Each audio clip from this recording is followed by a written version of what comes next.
Perkenalkan, ini Pak Amir. Sekarang, beliau menjabat sebagai seorang kepala daerah. Saat sedang reunian dengan teman-teman SMA-nya, ia bertemu dengan Pak Dodi, teman sekelasnya yang sekarang sudah jadi seorang pengusaha dan juga aktif mendukung Pak Amir pada saat kampanye. Pak Dodi sedang memiliki masalah karena proyek terbarunya masih terkendala perizinan dari pemerintah daerah setempat. Pak Dodi pun menjelaskan soal kendala tersebut yang belum terpenuhi persyaratannya sehingga belum mendapatkan izin.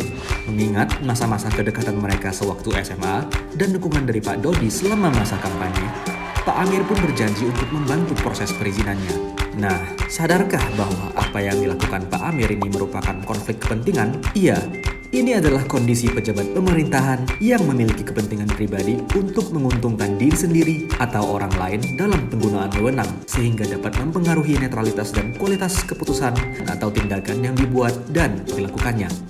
Karena terjadi saat ini, yang dilakukan Pak Amir disebut konflik kepentingan aktual, yaitu situasi di mana seseorang memegang jabatan atau kewenangan dan saat ini dalam posisi dapat dipengaruhi oleh kepentingan pribadi atau kelompok ketika hendak melaksanakan tugas. Selain itu, ada juga konflik kepentingan potensial, yaitu situasi di mana seseorang yang memegang jabatan atau kewenangan dapat terpengaruh oleh kepentingan pribadi atau pihak lain di masa yang akan datang.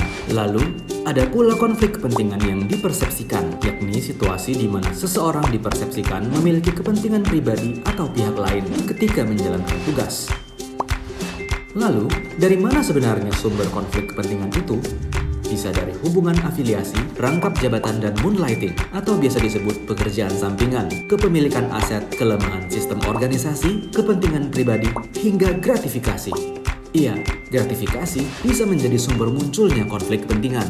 Apalagi kalau pelaku memang memiliki kepentingan tersembunyi atau ingin mempengaruhi objektivitas serta integritas penyelenggara negara atau pegawai negeri. Atau yang lebih parah, untuk mengaburkan tindak pidana korupsi. Untuk menanganinya, ada 3 hal yang bisa dilakukan: pencegahan, penanganan pada saat sedang terjadi, dan penanganan pada saat telah terjadi.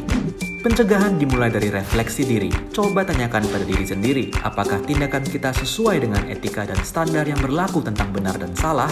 Lalu, amati lagi integritas kita. Sudahkah kita jujur dan menjaga integritas kita? Terakhir tentang nilai. Apakah yang kita lakukan ini sudah selaras dengan nilai pribadi, institusi, atau lembaga yang kita wakili? Selain dari refleksi diri, tentu kita harus menurunkan risiko, seperti menghindari rangkap jabatan, menjauhkan kepentingan pribadi dalam pelaksanaan tugas, menolak gratifikasi yang terkait jabatan, serta membatasi interaksi dengan pihak-pihak yang berpotensi dipersepsikan memiliki konflik kepentingan oleh publik. Selain itu, kita juga wajib berkontribusi dalam perbaikan sistem pengelolaan konflik kepentingan agar hal tersebut tidak terjadi.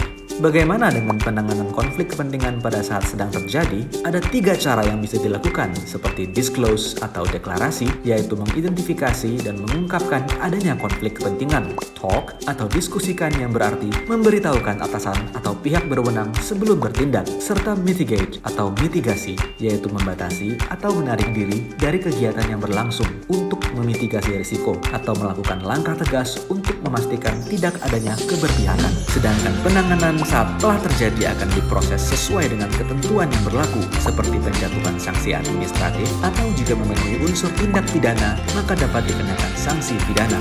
Mencegah munculnya konflik kepentingan memang tak mudah, tapi bukan berarti tak mungkin. Dimulai dari refleksi diri, yuk wujudkan pemerintahan yang bersih dari konflik kepentingan. Untuk melaporkan gratifikasi, klik go.kpk.go.id. Klik gratifikasi.kpk.go.id untuk info lengkap soal gratifikasi.